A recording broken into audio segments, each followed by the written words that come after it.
Hi, this is Amanda. And this is Lindsay. We're True Creeps. Where the stories are true. And the creeps are real. We'll cover stories from grotesque gore To the possibly plausible paranormal.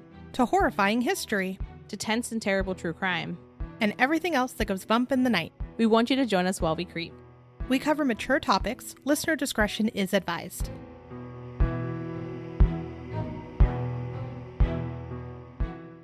Hello, everyone, and welcome to Hotels That Kill. Da, da, da, da, da, da. We thought it would be really fun to explore just hotels with a really dark past. Yeah. And just very strange occurrences that have happened inside these hotels. I think that's a very common horror movie trope. Is like, something's going on in the hotel. And I always enjoy those. And we started researching this looking at just the Cecil Hotel. And then we decided to expand it because we wanted to talk about more hotels because we found some other ones that were particularly spooky. Yeah. And I love going on trips to these haunted hotels and staying the night in them. So I will be talking about at least one that I have stayed in personally. And it's fascinating that when a hotel, I don't know, becomes a dark spirit, it continually happens, it seems, right? Like bad things just continue one after another to happen in these places. Yeah, it's almost kind of like, just follow me here. You get a little crack on your windshield and then you run over a bump and it's like bigger and bigger and bigger and bigger. It like is a little darkness gets in and then it's darker and darker and darker and darker. That's exactly it.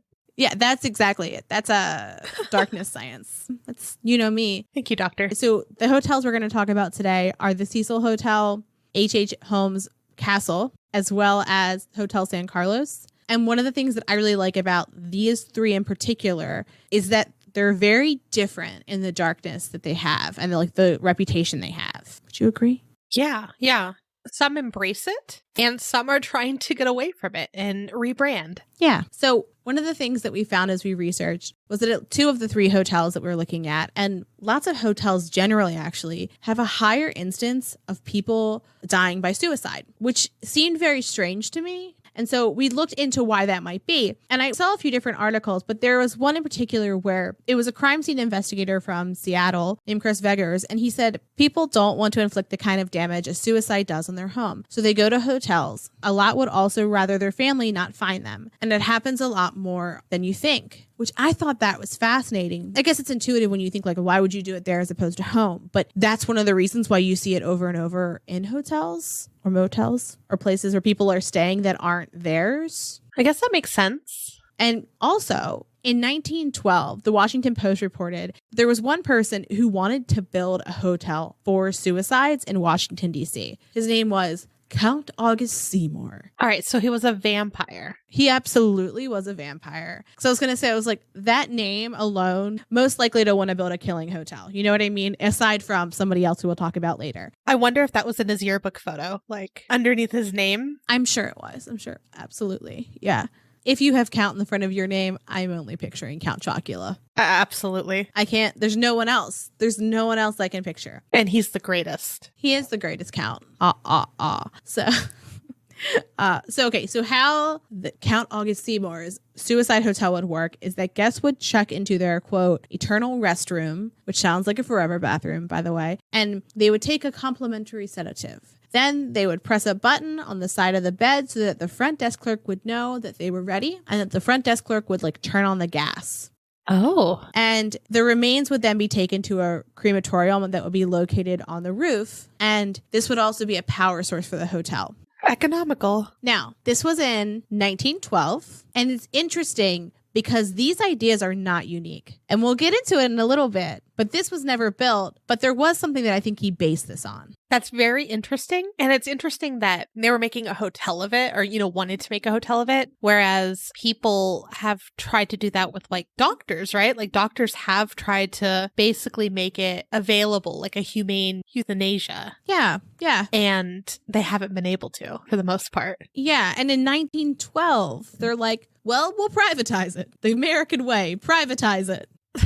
Of course, yeah. Make it a fun hotel. I wonder what the lobby would be like. I don't know. I just found this to be like a very depressing plan. And like, do they have different levels of rooms? No, I'm picturing they're all the same. Do they have a suite versus like the twin bed? Oh, goodness. I don't know. I will say that I like read on what happens to a hotel room when someone dies in it. And I fell down an Instagram hole because it never occurred to me. Okay. I know it should have. But people who are like coroners and medical examiners who come pick up bodies, people who are crime scene investigators, they have Instagrams. Yep. And so like I found a couple and I was like scrolling through and I was like, oh goodness. And they were talking about like if you stay at certain motels that there's like a higher likelihood that someone has died in the room you're in. What? Interesting. Are you ready to not be okay? Okay. Yeah. Sometimes they don't get rid of the sheets. Ew, that's yucky. One person was like, I always make sure I take the bedding as well so that it's not cleaned and reused. I don't like that. I do not like that at all. And so what this made me think of was just like a new book idea, and it would be Dead Man's Sheets, the story of a medium who finds herself in bed with a ghost. There you go. Fantastic. I can't wait for you to write this. Just like a snoozy little medium. You know what? So another quick story. When I was in middle school, my best friend actually lived at a mortuary. Like Sabrina? Kind of. Her mom was an embalmer, and they had like a little house built attached to the mortuary. So when I would stay the night there, it would be like just a wall or two over was where they kept all the dead bodies. That's why you are the way you are. Probably. That's where your like love of spooky comes from. I feel like it was before that, but I remember like certain nights I'd be there and her mom would be like, oh, I have to go pick up a body. I'll be back. Maybe it's kind of nice to be that familiar with death. That's not scary and looming and like, when I die, I die. Throw my vessel in the trash. I don't know what happens after. Yeah. Like, I don't care. Like, whatever's cheaper. Yeah, I'm like, just really get rid of it. If you need to save it in some way to make you feel nice or whole or closure or whatever, like, go for it. But you want to make me a tree pod? Great. Yeah. Throw me out with Sunday trash? Great. I mean, it's not legal, but can't see why it's not. Anywho, Amanda, would you like to start talking about the Cecil Hotel? Yeah. So the Cecil Hotel is located in Los Angeles, and it was rebranded in 2011 to Stay on Main, but it was originally the Cecil Hotel. Now, I have always had a fascination with very strange hotels. I don't know why. Whenever we pass one, I'm like, that looks creepy as shit. I want to stay there. Oh, I'll get murdered there. It's, can we book it? Can we go to there? Can we get murdered there? And so, yeah, I've always had like this connection with this one. I actually did grow up in California too. So this has been one of my favorites. Anyways, it is not in a very good neighborhood. It is very close to Skid Row. And as of right this moment, it is still closed for renovations. And I'm hoping, because I've seen articles from a couple years back, that it was supposed to open in 2021. So I'm hoping with all the nonsense happening that it didn't get pushed back. Yeah. Because I want to go there and stay the night. I have never had the opportunity to stay there. Now, a couple fun facts about the hotel. American Horror Story Hotel used it as an inspiration for the Hotel Cortez. Something that Lindsay will talk about later, the Hotel Cortez was also loosely based on H.H. Holmes' Chicago Hotel. And that one's a very interesting one too. So they sort of like combined both of them to make that season. And I love American Horror Story. Wasn't my favorite of seasons, but it was a very pretty season to watch. Yeah, the hotel in that was stunning. Mm-hmm. And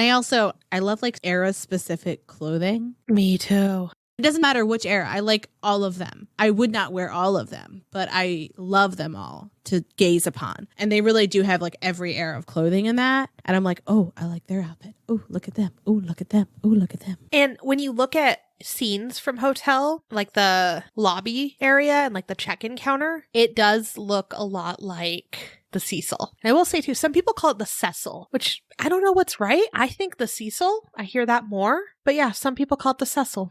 I would not call it the Cecil. I feel like I pronounce words wrong all of the time, but I feel confident this is Cecil. Yeah.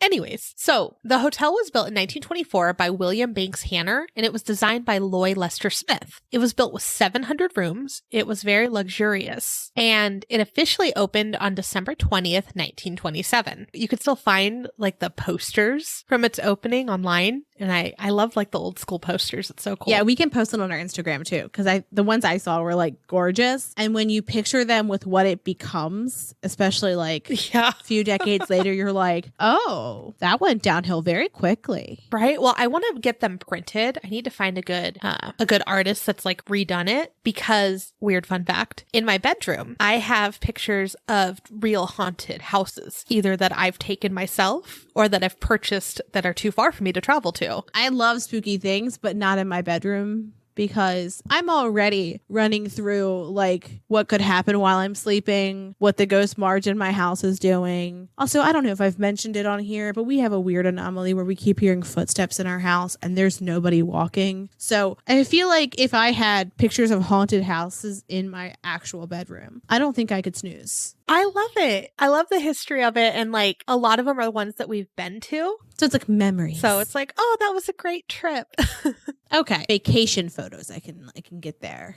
I guess. Well, I've made them in like creepy frames and, you know, black and white and all of that. But I really do want one of the opening posters now for this. Now seeing it again. I haven't looked into it for a while, but now I need that. So the idea when it opened was to appeal to traveling businessmen and tourists. So again, it was like really fancy and pretty, and they spent a lot of money making it. But things changed shortly after. So the Great Depression hit the US in 1929, and the hotel actually did do well until around the 40s, and then it started to slowly decline. They had to lower the rates so that they could match like the surrounding area, because everything was kind of going downhill. So as the area declined, they were unable to attract the same high-end clientele. The area then became full of drug addicts, sex workers, and it even attracted a couple famous serial killers. And it seems like there's always kind of been a darkness with the Cecil Hotel, and we'll talk more about how, but it seems like from the start, it was pretty dark.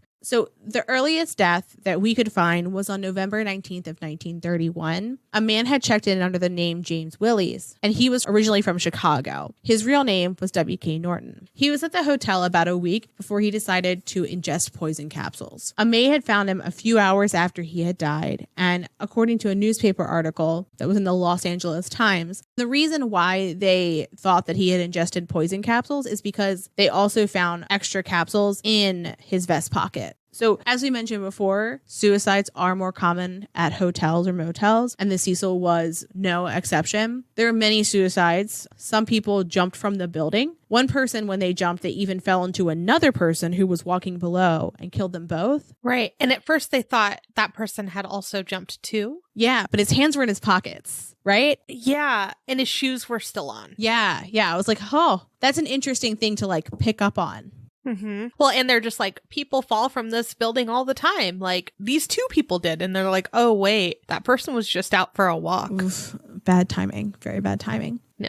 So there were also people who shot themselves. One person slit their own throat with a razor. There were other poisonings. But so for the people that jumped off of the building, there is even one person who hasn't been identified. And she checked in under a fake name in the 70s, and they never found out who she was. Right. And it seems like that trend continues through some of these hotels, that they use fake names, and then just like by happenstance, they're able to find out who it was. Yeah. And so I think sometimes it's interesting, because when we talked about in the beginning is that one of the reasons that people might choose to end their life in this way is because they don't want their family members to find them. And this is the exact opposite of that, right? Like your family member finding you, it's your family doesn't even know what happened to you. Like they don't even know. Right. Because yeah, so sad. So also there were some murders that happened at the hotel. One woman, whose name was Dorothy Jean Purcell, was staying in a room with her boyfriend. What I found odd was she was only 19 and he was 38. That's quite the difference. She didn't know she was pregnant, and she ended up having a baby boy in the bathroom. And from what she testified and how a lot of people tell the story is she didn't want to wake up her sleeping boyfriend, and then she thought the baby was dead. So she threw him out the window. So here are my questions. The first is this. I have never birthed a child. Amanda, do you think that you could be quiet enough so that your husband wouldn't wake up if you were birthing a child in the next room?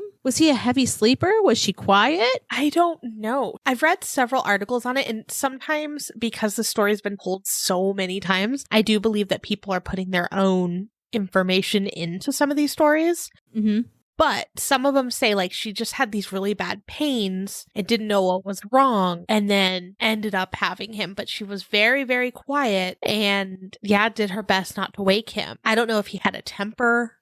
I've read that. But again, that's just from stories. That's heartbreaking. And I don't understand why she wouldn't even tell him. Maybe he had another family. I really can't find additional details on him. I can't even imagine like the quick processing your brain is doing in those moments. You know what I mean? Like, I was pregnant. I am birthing a child. Here is a child. And you didn't know you were pregnant for the past 9 months. Yeah. And postpartum brain can do very intense things to a woman's brain. So, yeah. Well, the sad part of this is outside of, throwing a baby out a window, the Los Angeles Times published an article in September of 1944. And towards the end of the article, it said the baby was born alive because the autopsy showed the baby's lungs had filled with air. I would think that he would have been crying then. If his lungs were filled with air, he would have gasped, right? I wonder also, like, baby comes out, doesn't immediately cry. She just throws him. And, like, that breath is outside, but she'd have to cut the umbilical cord. She'd have to do that. And then also, I don't think that there's windows in the bathroom. I think she would have had to enter the actual bedroom. So I really don't know. And I saw differing accounts on whether she went up to the roof or she threw him from her bedroom window, too. Oh, yeah. And he did land on a neighboring building.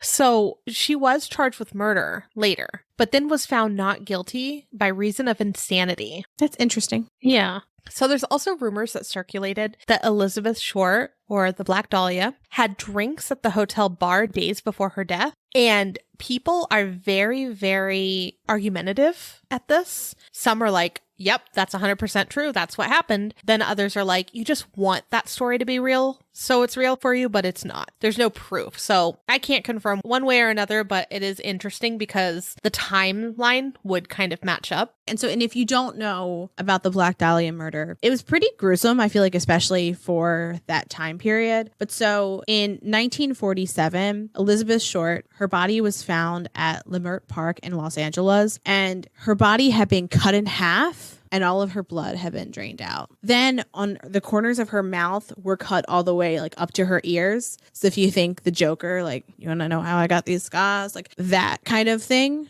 She also had cuts on her breasts and thighs, and there were whole pieces of skin that were just missing. Pretty gruesome, yeah. Yeah, she was also beaten, and her cause of death was ultimately from the lacerations and a hemorrhage on her head because she had been hit in the face. So she was like brutally murdered. So they believe it was days before her murder, but there is no way of proving if she was there or not. It just was a place that she could have hung out. So I had originally thought that they were closer to one another, the park where she was found and Stay on Main, but it looks like it was about like 5 to 6 miles away, which is not far, but certainly not right around the corner or anything like that. Yeah, I think it was just the type of place she would have hung out is probably where the rumor came from. Makes sense. There was no cameras or anything to prove that at that moment. Fair. So another murder that happened was on June 4th, 1964. The woman's name was Goldie Osgood, but she went by the name Pigeon because she was commonly found feeding the birds. I love that, though. Sweet lady who just hangs out at the park feeding birds. Right. So she was found dead in her room, and she had been strangled, raped, stabbed, and beaten. And then her room was ransacked. The autopsy noted that she was choked to death with a hand towel. And she had lived in her hotel room for 6 years. So she was a very commonly seen person at this place. Yeah. So Jaquez Ellinger was charged for the murder after walking through a local park in bloody clothes. However, he was cleared and her murder remains unsolved. There was also similar murders in the area in May and in April, but this one was never actually solved. Blows my mind. So in the early to mid 80s, Richard Ramirez, also known as the Night Stalker, lived on the top floor of the Cecil Hotel. And he paid $14 a night, which feels so cheap for lodging anywhere. Yeah. And so it's thought that what he would do is he would go do his murdering. Then he would throw his blood-soaked clothes in a nearby dumpster, and that he would just skitter into the back entrance before going up to his room. And the crowd, and so him walking in his underpants was not like a red flag to anyone. They were like, just another day at the Cecil Hotel. Right? So I was like, what an interesting thing. It's super chill. That's how shitty it was. Yeah. People were like, underpants, man, no bigs. Right? And he was scary. Yeah, he's not somebody who I want to see in his underpants. No. He was an intimidating looking person. Yeah. But imagine blood all over him, stumbling in. Yeah. And just, he looks terrifying. I mean, after when he was arrested and got his teeth fixed, he didn't look as bad, but oh my gosh. It almost looked like different people. But so in 1991, an Austrian serial killer named Jack Unterweger stayed in the hotel while he went on a murder spree. And I found him fascinating. So he's been called the Austrian Jack the Ripper. And there's a few different like parallels that we're going to talk about today. But calling someone Jack the Ripper is basically saying like, this is the worst murderer that we've had. That's who this is. Mm-hmm. And we're going to have an episode one day on Jack the Ripper because favorite, if I had to pick one, just because I find that true crime story so compelling because it changed the way police worked and it changed the way people looked at murder and why people murder and how things work. Also, my dad wrote a comic about Jack the Ripper, so it's in my blood. Anywho, he was the Austrian Jack the Ripper. And so we're going to talk about his story just a touch because it is so interesting and it's all what leads him to the Cecil. Yeah.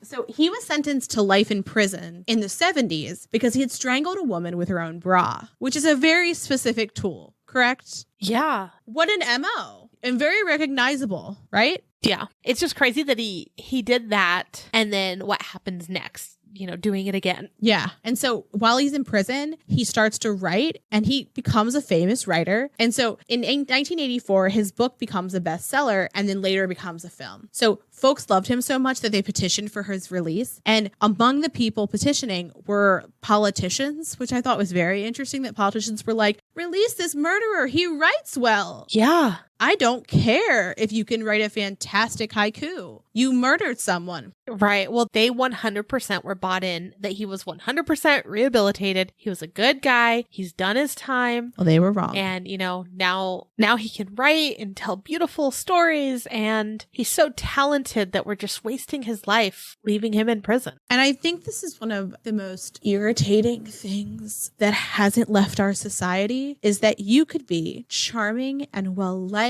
and a useful member of society while also being a murdering scumbag or rapist. Yeah. Or any number of terrible things. And that has to be worse than the fact that maybe one day you'll invent a very effective battery or write a very good book. Like, it makes me mad. It makes me really mad that we always go, but that man could have been so great. I don't give a shit. Don't do bad things. I feel strongly, especially because he served the minimum sentence of 15 years in prison and then he was released. And like Amanda said, they believed he was rehabilitated. And so he hosted a TV program after he was released and it was like very well loved and very well received. And he became a journalist and he went to LA to write about crime and sex work in 1991. And he stayed at the Cecil.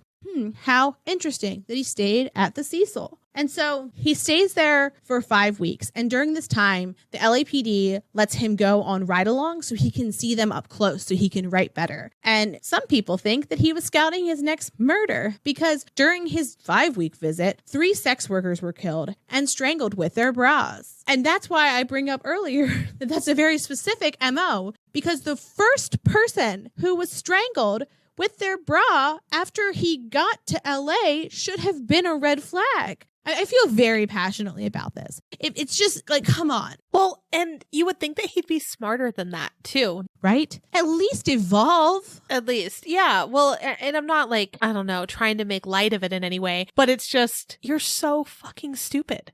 Or he's that cocky because he did. He did get away with it for a little while. Yeah, he did. And also, so he stayed at the Cecil on purpose because that's where Richard Ramirez stayed. Yeah. Ew, let's start there. Like, I was talking to Amanda when we were researching this and I'm like, how do I look up why serial killers pay homage to each other?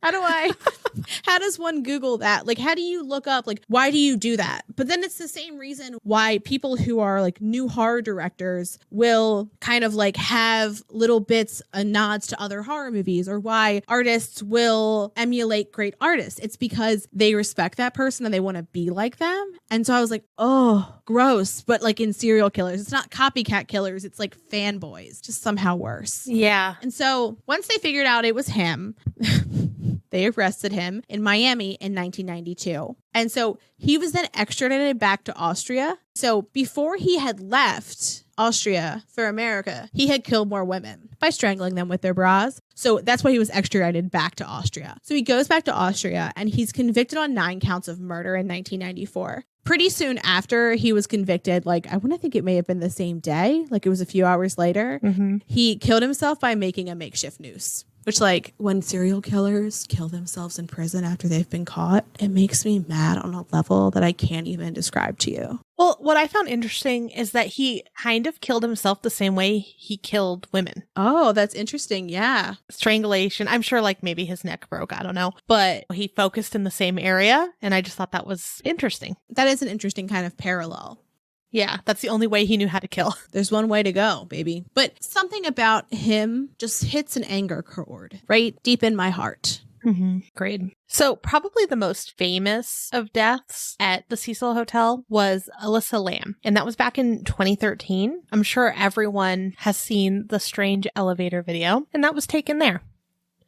So Alyssa Lam, I remember the first day seeing that video, and I was absolutely fascinated. I watched it at least 10 times that day. I remember getting full body chills watching it because, you know, sometimes you can like watch a video from insert creepy thing that happened and you're like, oh, it's this. Oh, it's that. You can just like debunk whatever it is right away.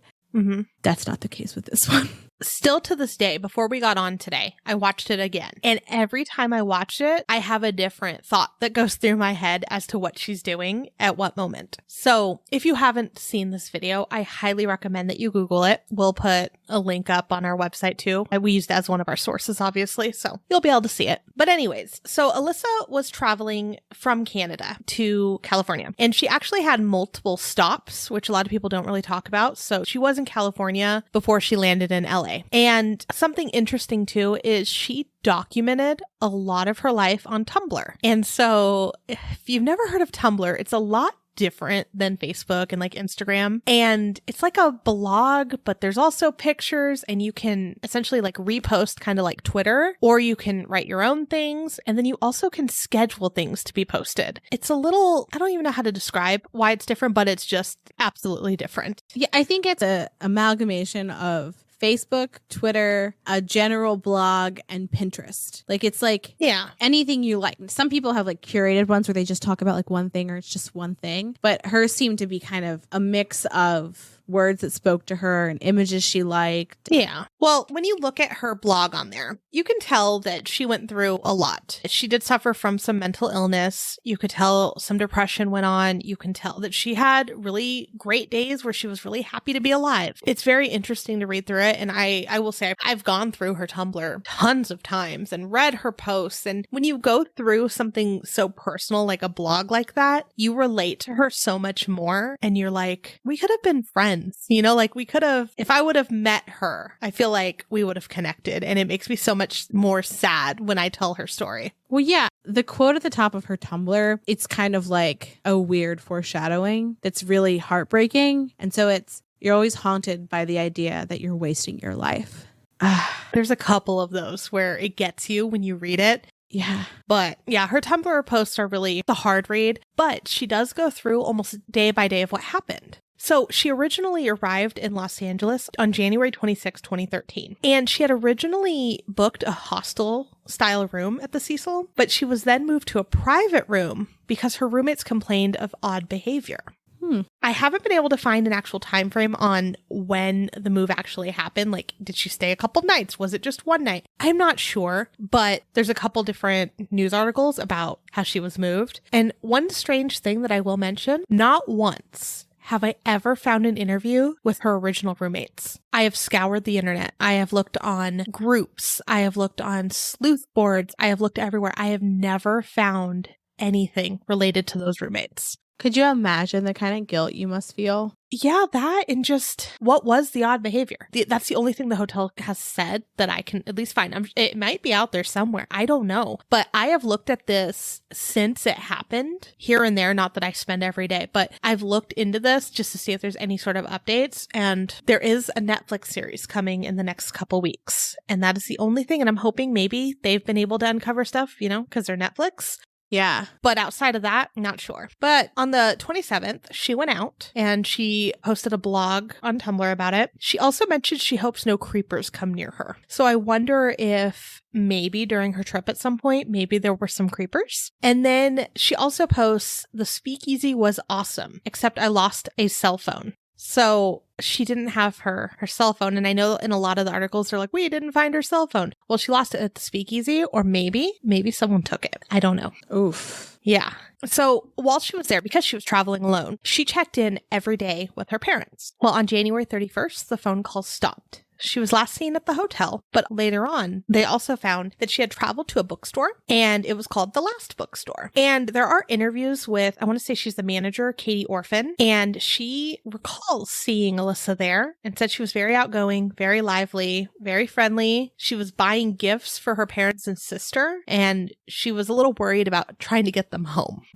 Like if they were too heavy or whatever. So that tells me she wasn't looking to die, right? Like she expected to go back home. So no one hears from her after that date. Now, her parents report her missing. It's released to the public. And then the LAPD then release an elevator video. And that's the last time anyone had seen Alyssa, right? And the video is taken, I want to say, from like either very, very late at night on January 31st into the early hours of February 1st. The thing with the video is it's blurred out the time and date, right? So you can't really say one way or another. There's also reports from people who have watched the video more than me and have different like computer programs to try to figure out what was happening a little bit more. Yeah. And they believe that there is missing time from the video, that either there's a block out, sometimes the video is sped up, and sometimes the video is slowed down. I've also seen that maybe they did that so that you could see her better in the video. And so people could like identify her and say, oh, I've seen her. That makes sense.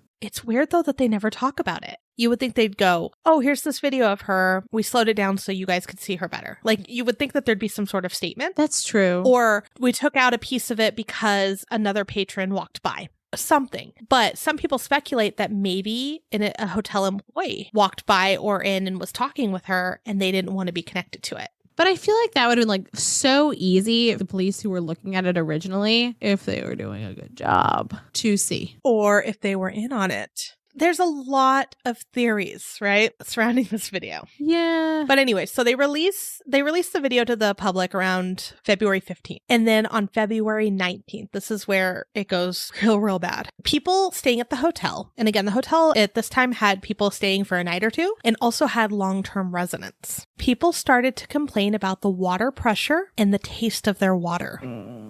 There's one interview with a lady named Sabina Baugh from one of the CNN articles, and she remembers the shower was awful. When you turn the tap on, the water was coming out black at first. Ugh.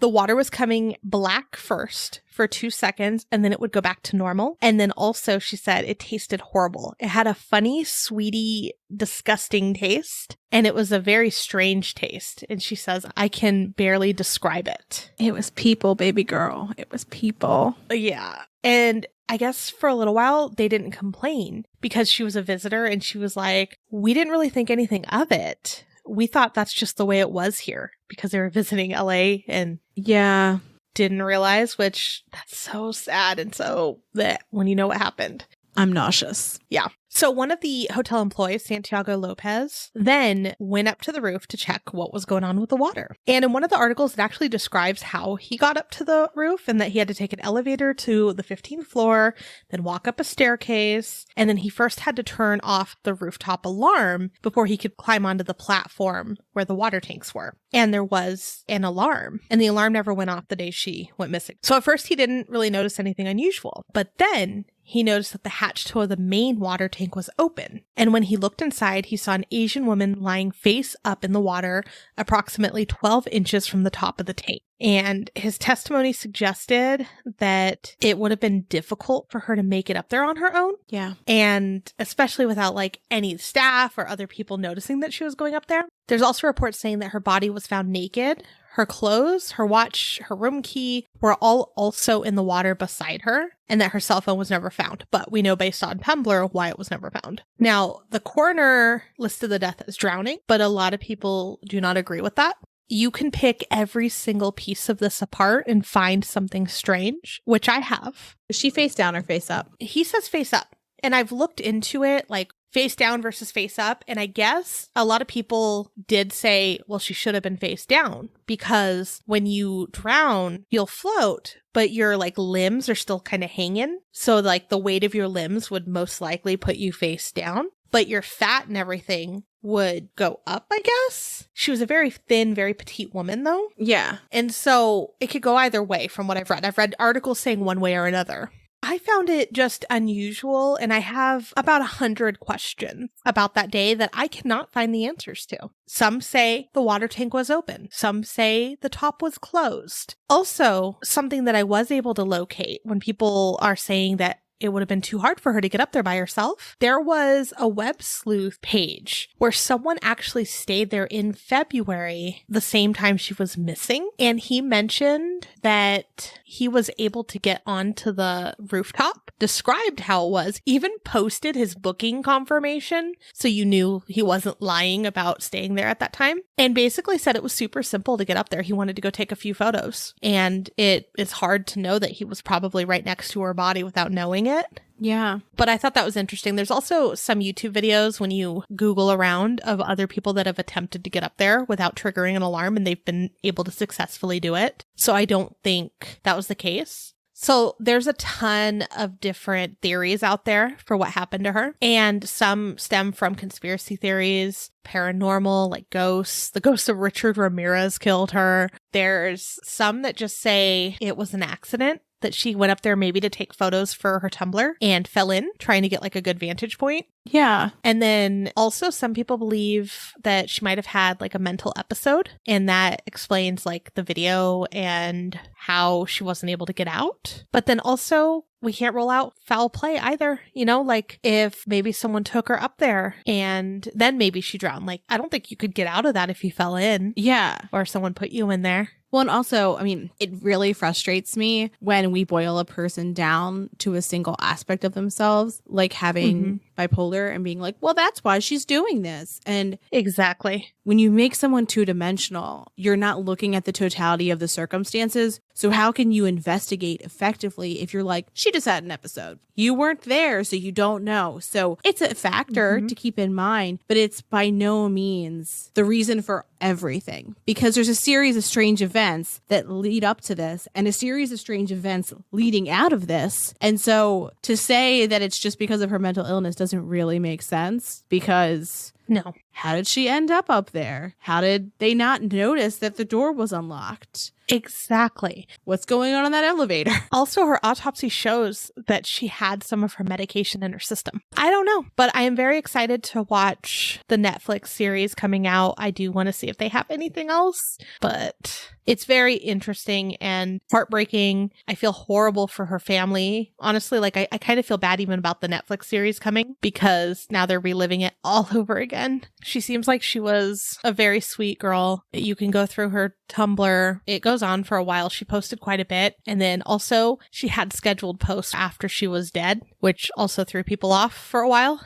Yeah. But it's a very interesting story, and the Cecil Hotel is fascinating. Again, it should be opening, at least from the last things that I could see, hopefully at the end of the year. And something that really made me kind of sad is that in one article, they were looking at the possibility of installing a rooftop pool. You can't see me, everyone, but I'm looking at Amanda. I just leaned in and squinted my eyes because That's disgusting. But people will monetize everything they can. Yeah. I went there a couple years ago just to get a couple pictures and I couldn't go in. They were working on it and I was like really hoping I could make friends with one of the people working on it so I could run around. No one came out to befriend me. I was very disappointed, but the building is massive and they still have on the side, it says Cecil still on the side and then stay on main, like the marquee type area. And the area is not great. So like bring a friend if you go and you can still kind of look through some of the windows. It is gorgeous inside. Yeah, I saw pictures and it's stunning. So, Amanda, can I please tell you about my favorite hotel that kills? Yes, please. Okay, so it's called The Castle, but it's not for princesses. So there's many different sources that we consulted for information for this one, but the documentary H.H. Holmes, America's First Serial Killer was super informative and I found it very interesting. It was on Amazon Prime. As always, we'll include the title of that with our sources on our website. H.H. Holmes was a pretty awful human in his own right, but today we're just going to focus on the castle. So an odd thing though. It is not a castle. It does not look like a castle, but it is called a castle. And why is that? So it's called the castle because the area was kind of up and coming and it was so big. It was almost as long as a block. So the people who lived in that area called it the castle because it was massive. And from some things that I've seen too, people say it was also not very attractive. Like it was ugly, which is not what I think of when I think the castle. No. But this layout is castle-like in a sense because there's just so much going on. There's a lot going on. And so generally, thinking of Holmes, I want you to think con artist, scheming, how can I get a buck? Okay. Everything he does is kind of interwoven with that. So he's like, I want money and I don't want to get it in good ways. And I don't want to pay people to do things. So the land where he would eventually build the castle, he leased in 1888. And he designed the building himself. And all of the vendors that he hired only worked on parts of the building. So no one except him knew the full layout and what it looked like put together. Kind of gives me Winchester vibes in that sense. For sure, Winchester vibes. But also with that, remember I said he's a schemer. This way he could be like, you did a bad job. I'm firing you. I'm not paying you. You did a bad job. And so he would fire people under that guise. So I think that's why nobody was like, this is strange. She has 17 different businesses who helped build walls. So the construction of the house was completed in 1892, which that feels like a pretty long time, but we are talking the 1800s, so things weren't as automated as they are now. I had vaguely heard of this, but didn't know a ton before we started researching this. And so I'm utterly fascinated by all of the facets of this house. There were stairwells that led to nowhere, and then there were doors where you would open them and it would just be a brick wall on the other side. So it was very disorienting, and the rooms were kind of like a labyrinth and a maze. It was very strange. And on the first floor, there was shops. And so there was a blacksmith, a pharmacy, a jewelry store, a restaurant, and a barber shop. And on the second floor, things start to get strange. Yeah, the diagram is insane and we'll post it. Yes. And that's where he has built apartments. And so I know we promised we were talking about hotels. Don't worry. Hotel rooms are on the next floor. But for now, the apartments. Many of them were designed as kill chambers. There was an asphyxiation room and an airless chamber, and the floors were iron plate lined so that they were soundproof, so people couldn't hear people screaming. Of course they were. Yeah, well, especially because think like there's businesses underneath. Certainly, like you're enjoying a fine, 1892 meal, whatever that is, and there's someone screaming as they're dying. But anywho. Tea cakes? Likely tea cakes. He would have loved Leonardo. One of the rooms had gas fixtures in it. So Holmes would seal people in the room and then he would go into like an adjacent room where there was a switch, flip the switch, and then listen or watch them die. Doesn't it remind you kind of like a cartoon? Yes. Like where one of the characters like on, I don't know, Looney Tunes or something would like press the button and then one of them would fall through the floor and fall into a big deep pit. Oh yeah. In my head, it's like a big blue button and he's like, and it says gas on it. Yeah. And notice some similarities between when we were talking about the suicide hotel that the Count wanted. This was built first. So maybe he was inspired by Holmes's house and thought, how can we do this ethically? So also, some of the stairs and all of the doors on the second floor had an intricate alarm system so that if anybody left their room or went into a stairwell, HH knew where they were and what they were doing. Of course. That's crazy for that time. You know, like right now you have cameras everywhere, right? Or you can have sensors. But back then, having that in his creepy mansion. How did he sleep? I don't know. So he had a room where there was no lights and no windows, so you couldn't see. There were hinged walls in some of the rooms. So even if they appeared normal, like the wall would be hinged. And there were secret hiding places so he could like spy on people. Also, there were false partitions, and some rooms just for no reason had like 5 doors and only like 1 or 2 of them worked. Yeah, Winchester vibes.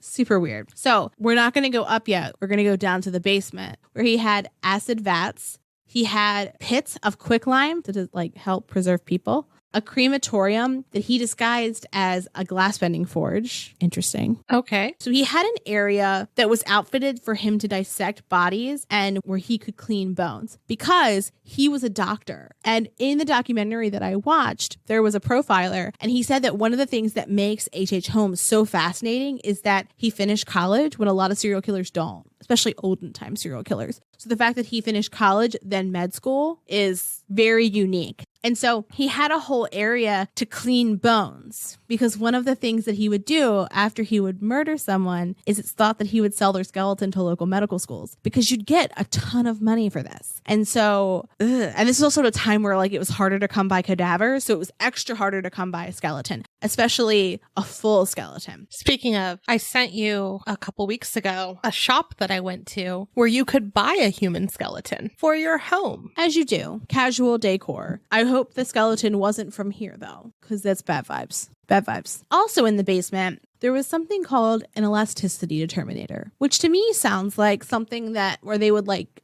put a little like whoozy what's it on your face at Ulta and you're like, you need a retinol. But that's not what this was for. This was for, Amanda, what do you think this was for? A youth serum. That sounds right, doesn't it? It makes sense. Yeah. This was a device to create a race of giants. Uh-huh. So he would strap people onto this and then stretch them out.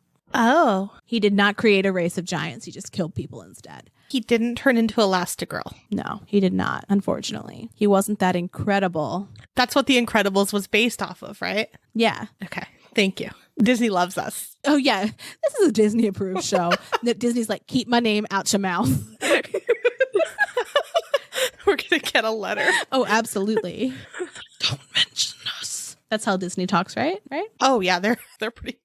I feel they are like villains, right? Sitting up in their like castles too. I saw a video, TikTok probably, where it was like, if you're ever doing something and you don't want it to be videotaped, play Disney music in the background, because if there's Disney music playing, Disney's attorneys will be like, copyright! And then like they'll have the video taken down and you won't have to fight for it. But I'm like, couldn't you just have a soundless video then? But if you're like trying to not have someone record your voice, yeah, dubious slaw. That was good information. Yeah. Yeah. Play Under the Sea.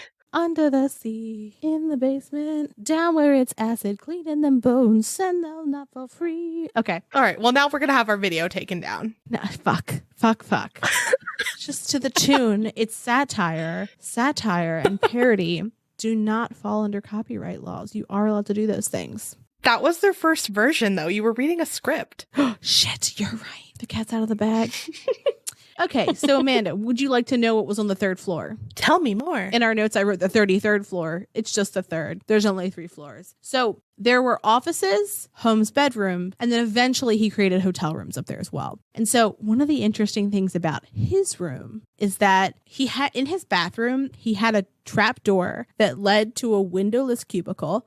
Of course. And from that windowless cubicle, there was a chute that led to the basement. And a lot of people theorized that he had that chute to dispose of bodies. Well, yeah. Why else would he? His laundry? I mean, look, maybe he needed a full room for his dirty laundry. Like, can you imagine that though? Like, you don't even have to like, okay, follow me though. You're in the bathroom. You take off your clothes. You just throw them down the trap door. And then when you have a moment and you're ready to do laundry, then you throw them down the chute so that they're just like, that's where they are. And when that room gets full, you know it's time to go down and start laundry. You know that exists, right? Laundry chutes? Yeah, I know laundry chutes exist. Yeah. I'm talking about there's an intermediate room though, right? Like it's bathroom, trap door, windowless cubicle, then the chute. So there's like a room-sized laundry basket, basically. I want a button that like it's full and then it like the claws open and all of your laundry fall down into the chute.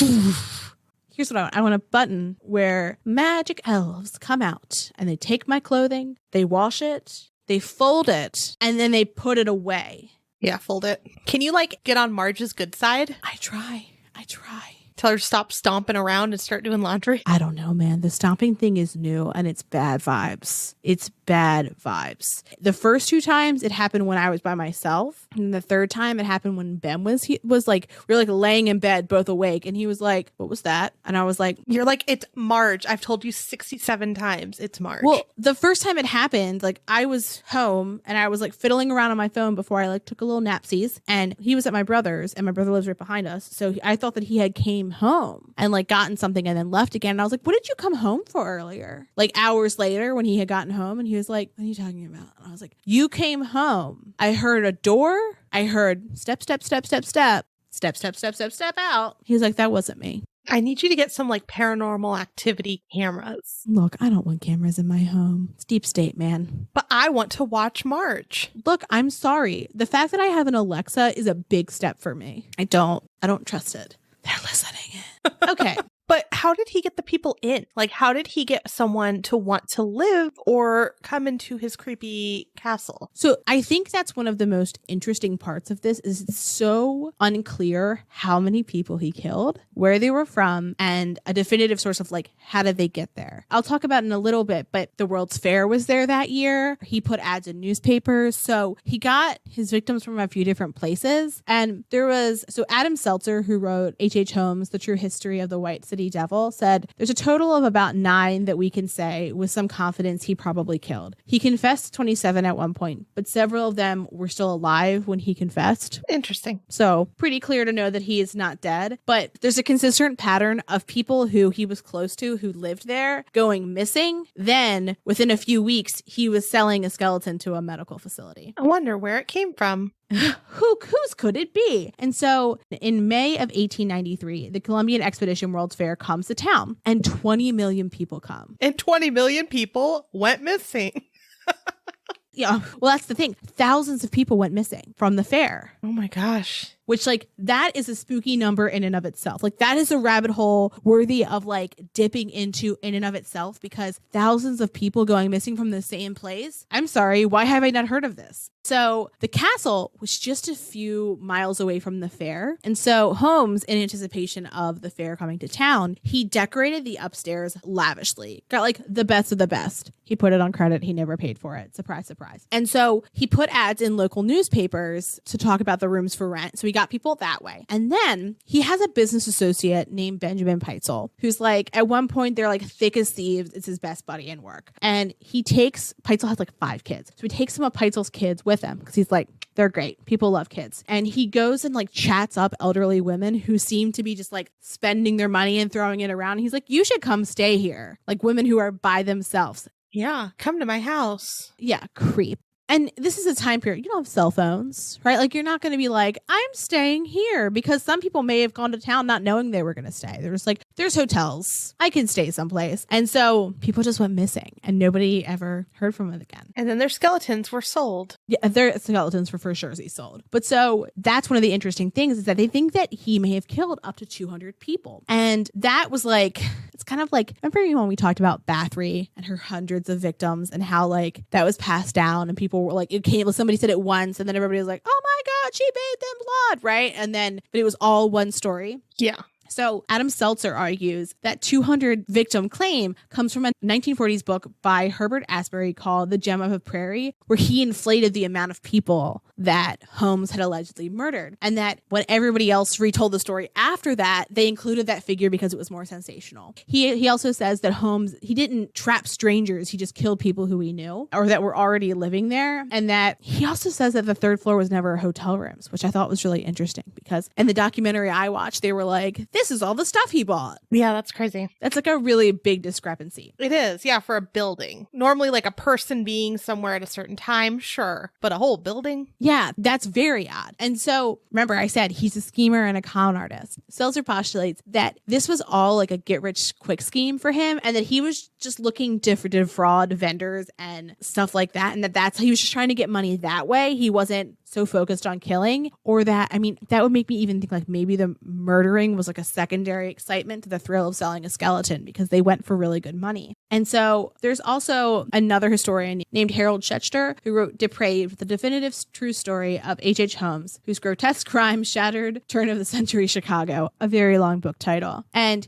he suggests that the details about Holmes' house, the castle, were sensationalized to sell newspapers, and that some of the stories were just fiction. Interesting. Yeah. He's also in the documentary that I watched and talks a lot about him. So it's a little bit confusing on like where he stands.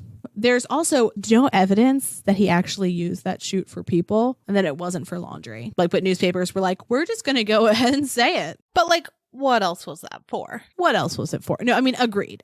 So you think murder castle, all this crazy shit. He's going to get arrested for that, right? Like, that's like where you're like, of course, he's going to get arrested for his murder building. You would hope. No, he wasn't. So him and Benjamin Peitzel had a scheme to defraud a life insurance company, and they were going to fake Peitzel's death. Then Peitzel's widow would collect his money, then split it with Holmes, so that way, like, he had a profit too for helping in this. Do you think of Parks and Rec when you talk about faking your own death now? Because that's the only thing that comes up is Jean-Ralphio and Mona Lisa in the graveyard singing "Don't Be Suspicious." I completely forgot about that. Don't be suspicious. Don't be suspicious.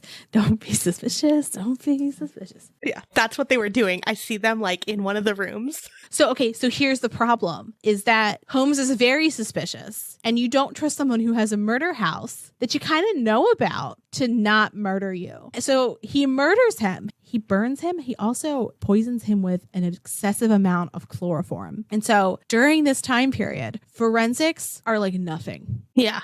The only reason they could tell that he died from chloroform was because there was so much of it in his system that they could tell that's what it was. Because otherwise, they would have had no way to test it. Like, this is the point in time before they even had fingerprinting. They just identified bodies by, it's called the Bertillon method, but it's like, how long is your finger? What's the distance between, like, how wide is your arm? What's your wingspan? Like, stuff like that. So it's real whim-whamsy. So the idea that originally Holmes was supposed to mutilate a corpse Holmes was supposed to mutilate a cadaver that looked kind of similar in body size to Peitzel, but he killed him instead. And so he had told someone about this scheme and then not given him money he had promised. And so that person snitched on him. So he gets arrested for the life insurance fraud. And then they find out that he murdered Peitzel. Wow. He's charged, convicted for murder, and sentenced to be hanged. And an interesting note that I saw in some places was that after like the floor gave out, he didn't die for 20 minutes. Oh no. Just like very strange. And he himself was like, I'm becoming the devil in his own, because he wrote an autobiography about his story. And so he himself was like, I'm starting to take on features of the devil. Like my nose is becoming different and the angles of my face. So he was like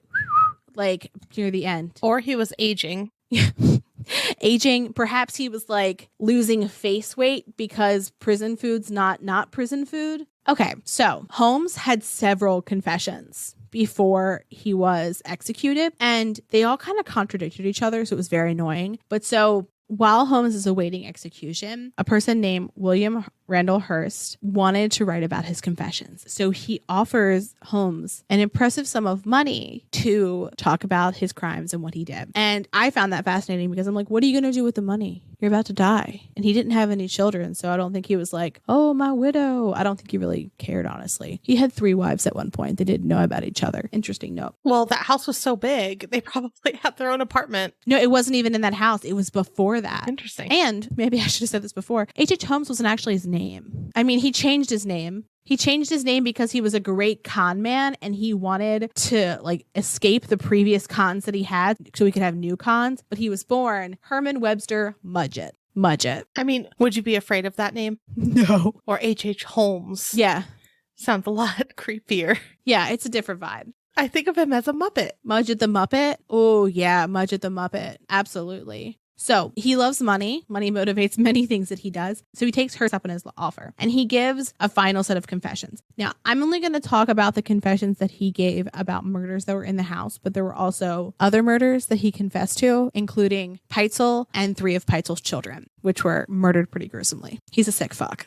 Yeah. But so a man named Robert Latimer was killed in one of the sealed rooms and he had tried to scratch his way out and did not succeed. There was a man named Wade Warner who was burned alive in the crematorium. There was Nanny Williams who, when she was murdered, she was fighting him and there was a bloody footprint on the vault door. And an interesting note about Nanny Williams was that her sister Minnie had an affair with Holmes and that she had inherited land. So she signed the land over to him and then he murdered them. That's allegations. That part wasn't in the confession, but that's one of the things that I saw in numerous articles when they kind of speculate over who he killed. And he also confessed to the murder of Emmeline Sackrand. And he says, so he had sent her into his vault to get some papers for him and he sealed her in the vault. And you're thinking, how big is this vault? Let me tell you. Yeah. So he went to the bank and said, I need a vault. He gets it on credit. Guess what happens? He gets a vault that's so big that he builds a room around it. And then when the bank's pay us our money, he's no. And they're well, we're going to take the vault back. And he's go for it. But if you damage my property, I am going to sue you. So they can't get the vault out because it's an entire room. So that's how big of a vault it is. Smart. Something. And so, woof, those were the ones that he included in his last confession along with the Peitzel children. And so he died. There's a ton more about Holmes, but this is kind of the stuff specific to his castle. He was never tried for any of the murders related to that, just Peitzel's. And his hanging was on May 7th of 1896. Soon after, people became kind of obsessed with this kind of darkness and how strange it was.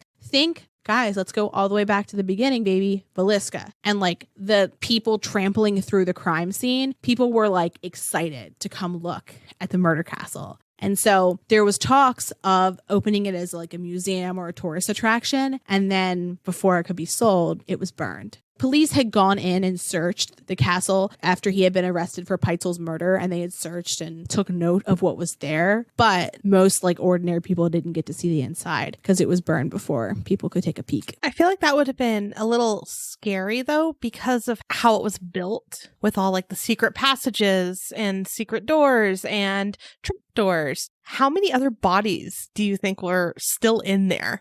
In the weird crevices of this castle. So here's the thing. I actually don't think there's any bodies that are just tucked away because he was selling the skeletons for money. And so one of the things that police saw when they first came into the building, into the basement, they saw piles of bones. And it was a mixture of human and animal bones in one pile. And one looked like it was from a young girl who was as young as 6. That's horrible. Who may have been his former mistress's daughter who went missing. My gosh. It's crazy that many people could go missing in a certain area. Amanda, did I fall down this rabbit hole? Yes, I did. It is interesting because much like Bathory, people were oh, this is this respectable person who's employing my daughter. So people were oh, okay. And it wasn't going on that long for people to get wise to it. Yeah. When people went missing, he was just oh, they went back home. They went here. They moved away because people weren't following up. Now you're let me check their LinkedIn. Just kidding. No one's checking LinkedIn. You're looking at Facebook or Instagram. But I love the idea that you're let me check their LinkedIn.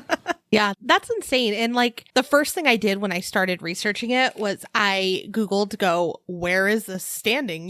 Where is it still? Yeah. And I was actually a little disappointed that it was gone. Yeah, I'd certainly want to see pictures of the inside. Would I love to walk around it if it was proven safe to do so? A little bit, because to me, it's more how his mind worked. I found that fascinating that he was and then this, and then that, and then this, and then that. And the way that he caught people off guard by having walls that weren't walls and doorways that weren't doorways and stairs that led nowhere. It's a very disorienting design. And that's so purposeful that it gives me chills. The weird thing is, too, that his house then was around the same time as the Winchester. I mean, they were obviously very far apart, but the construction began for the Winchester in 1884. Oh, yeah. Amanda, I left out one of my favorite tidbits about him. What? Guess what people call H.H. Holmes? America's Jack the Ripper. Oh. So many Jack the Rippers. So I thought that was an interesting parallel that both the Cecil and the murder castle had a country's Jack the Ripper. Yeah. Yeah. Now I feel bad that our last hotel doesn't have a Jack the Ripper. Yet. It's just creepy. I mean, yet. You're right. You're right. Please don't, people. Don't kill people. No. You can't be America's Jack the Ripper. It's already happened. The time has passed. Get a new dream. Yeah, that's true. That's true.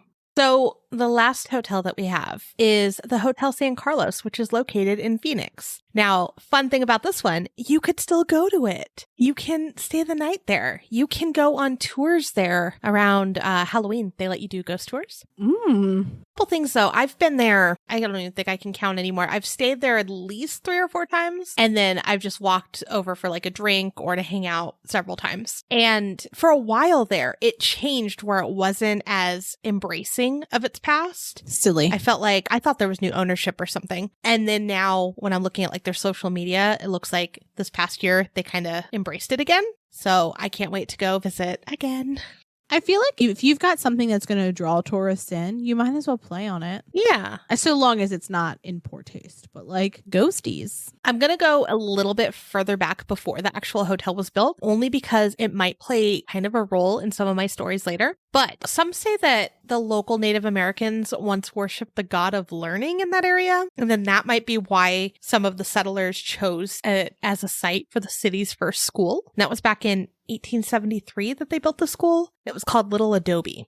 It's real poltergeist vibes, first off. And then I think it's interesting how whenever there's like a place that's spooky, they're like, wait a moment. Native Americans were here. That's why this is the way it is. Like, you can't blame all ghosts on Native Americans. You can't.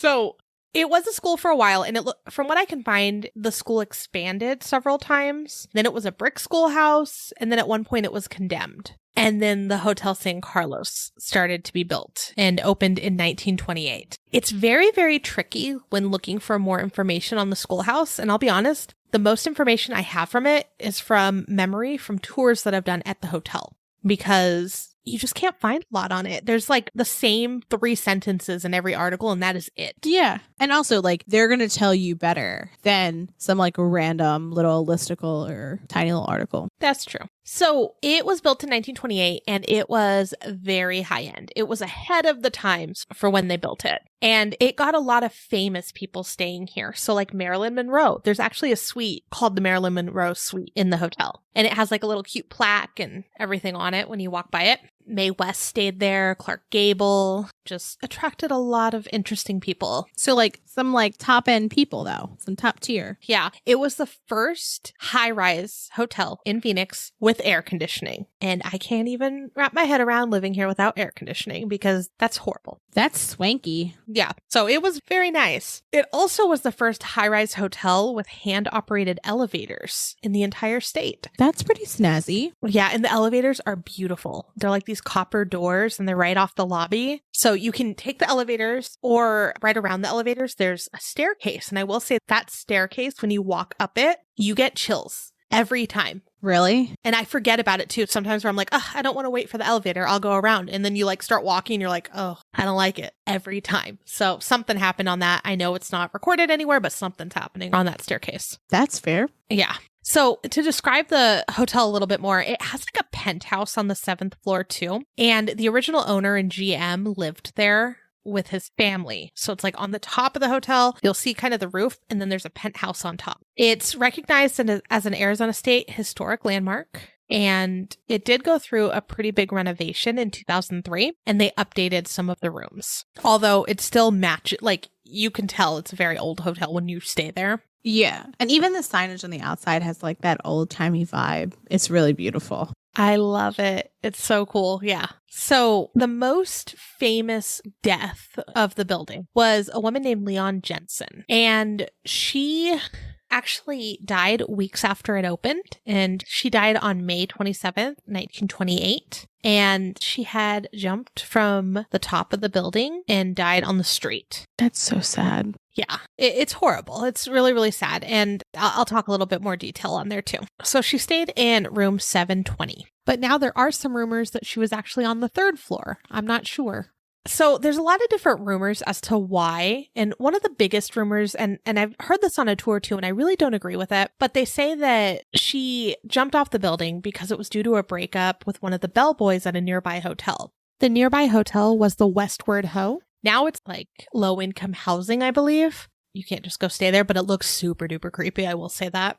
I don't believe that that was the reason for it because she didn't really mention it in a lot of her notes that she wrote before she died. So in her last hour, she wrote an apology letter to the manager. She mentioned that she didn't mean to check out permanently without paying the bill. And then in one of her letters, she wrote, "The coroner will attend to my bill and make sure that all my clothes are packed. I have $5, which he will get later tonight. Will that help any? My income was due on the 10th. But it wasn't to be." She also wrote other notes and like letters. One was detailed requests for her funeral. She wrote goodbyes to her friends. The longest one was to the undertaker in LA to plan her own funeral. And she said, "Bury me in my tan dress and my tan high heel slippers. Organ music above all things." That's so sad. It's so sad how much she planned to die there, right? So when she jumped, her body was found on Monroe Street by a patrolman. And basically he heard a scream and he heard the fall at around like 2:45 in the morning. Her death was well documented. So there were newspaper clippings. And when you go into the hotel, they have one of them framed. They have like a whole thing on her.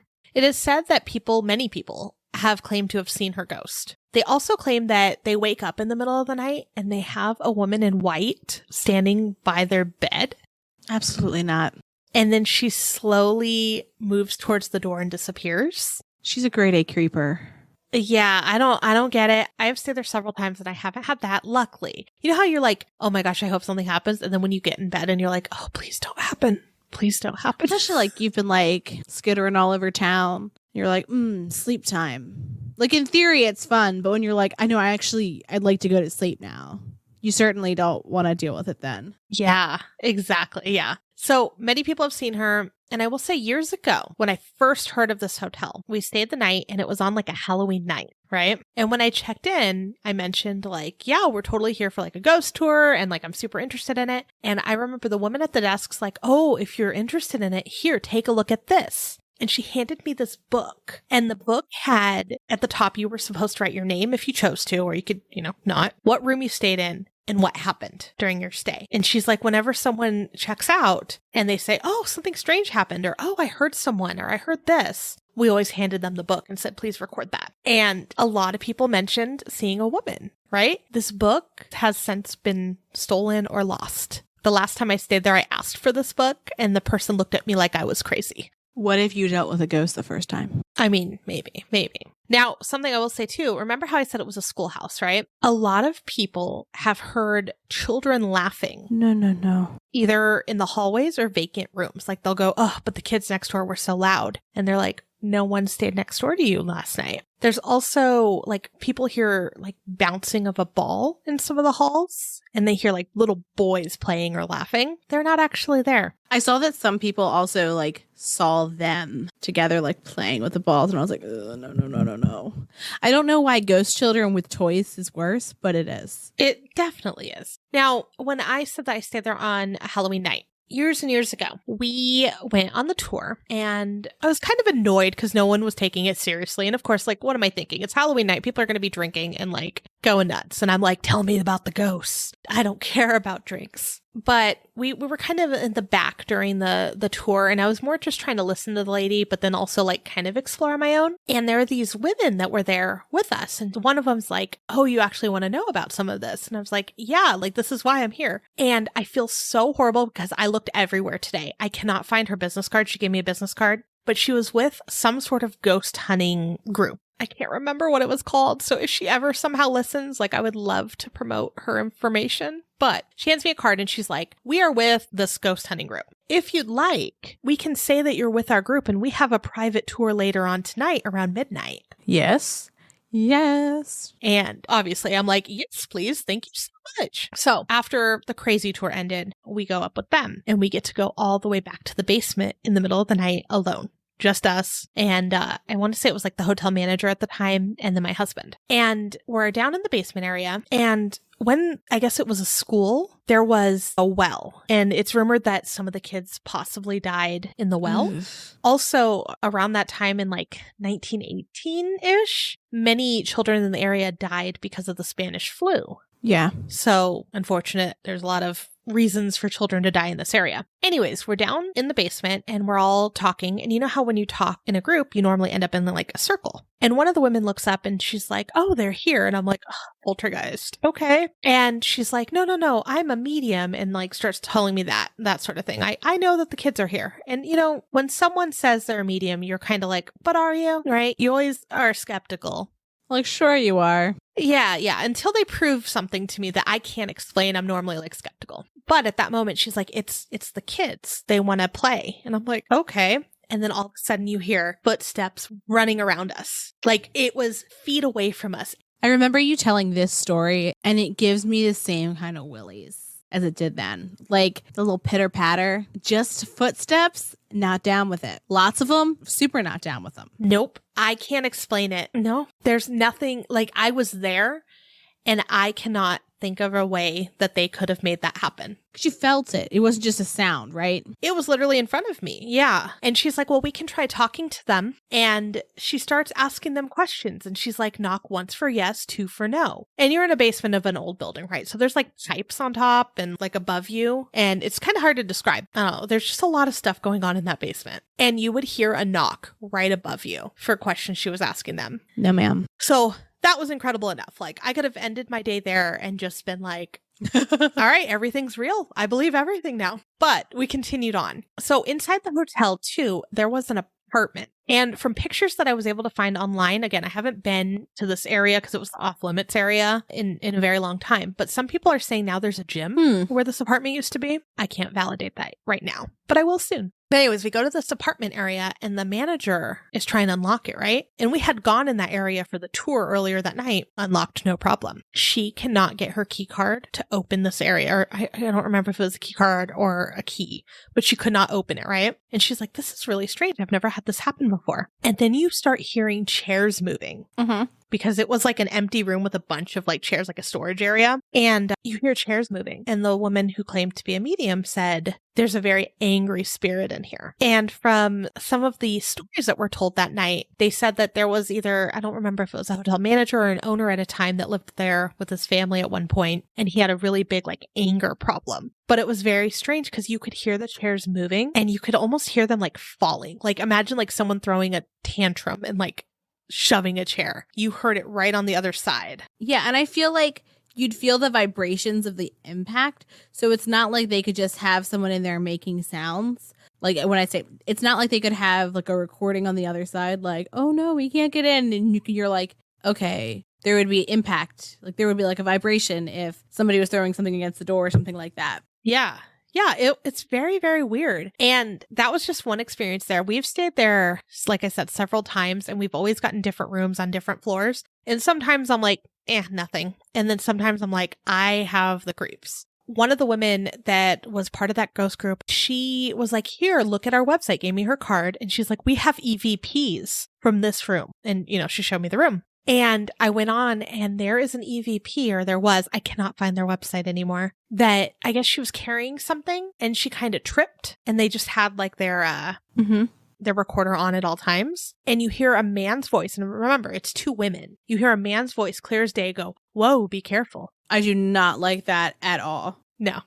So that place is insane. There's children. There's Leon Jensen, and there is another death, and I could not find the name, unfortunately. It's weird because there's an article, but there's no name of who died. But on December 9th of 2004, there was a man who jumped from the roof of the building as well. That's so sad. It's weird that the same thing happens over and over again in like the Cecil and this hotel where people are just jumping off of it. And I feel like that would be a really hard way to go. You know, like it takes time to fall. And what if you don't die instantly too? From that height, you're going to die. Yeah, but someone hit power lines in one of them, you know? Yeah. And then she died like days later, which was really sad. Yeah, exactly. And the way down takes a little bit to fall. I mean, I would imagine that would be a very terrifying way to die. I'm also afraid of heights, and Yeah. I would imagine that it's instant. You know what I mean? Like instant. And you don't have to like acquire anything. Maybe. But all around,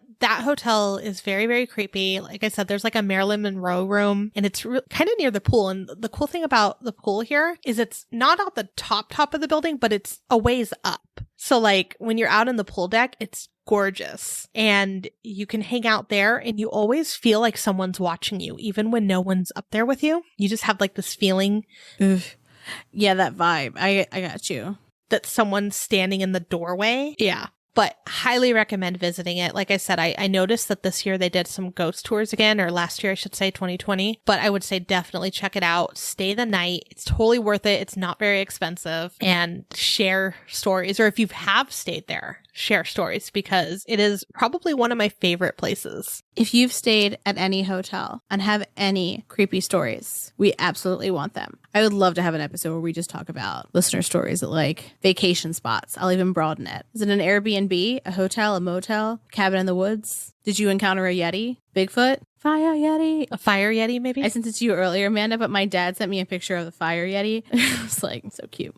I have a question. So what do you think as far as like, why do bad things continue to happen in these certain places? What do you think causes so much negativity in these hotels? So I think it depends on the place, right? Let's start with the Cecil. I think that one of the reasons that the Cecil has such a dark past is because of Richard Ramirez. The suicides are sad and tragic, but I think that them being there is just like the nature of it being a hotel, and that there might be suicides at a lot of popular hotels that we just don't know about because they don't have these murders associated with them. So I don't think we would notice. What about Pigeon? Oh, for sure. For sure, Pigeon too, right? So Pigeon, I don't know why. That is very sad. But Unterweger went because of Richard Ramirez. And I've seen theories that perhaps Alyssa Lam was murdered in homage to the murderer of Black Dahlia. And that it's like another case where they're like paying homage. So that's what that makes me think of, is that it's just like a place where that happens and people are like, oh, like here's another place. And we talked about it in our Texas Killing Field episode with Calder Road, that like sometimes a place is just a preferable environment for that activity because of the nature of like where it is and what's happened there already. Like, it could happen. And the structure of the hotel is not going to change that much. So if it's a place where you could get away with things, it's going to keep being a place where you can get away with things unless they make big structural and security changes, which maybe they are, because they're like,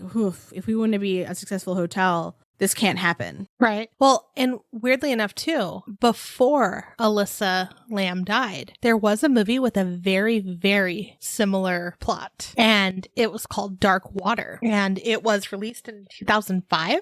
Someone drowns in the water tank. The main character's name, who was played by Jennifer Connelly, is Dahlia. And her daughter's name is Cecilia. And remember, Cecil Hotel. Another similarity in the movie, too. Both people who drowned in the water tank, so Alyssa and the girl that is found in the movie, were both wearing red. And then in both the movie and in real life, the residents were complaining about their water. And so there was one theory, too, that someone tried to recreate that movie. It wasn't even like a hit or anything, though. Like it was just kind of like a movie that happened. No one really talked about. So as far as like all of these hotels, kind of lumping them together as one, the Cecil, I mean, H.H. Holmes, you can't really go to since it's no longer standing, but maybe the area could be weird. I don't know. But have you ever read about any of the theories of energy? That like dark energy attracts dark energy? Like that kind of vibe?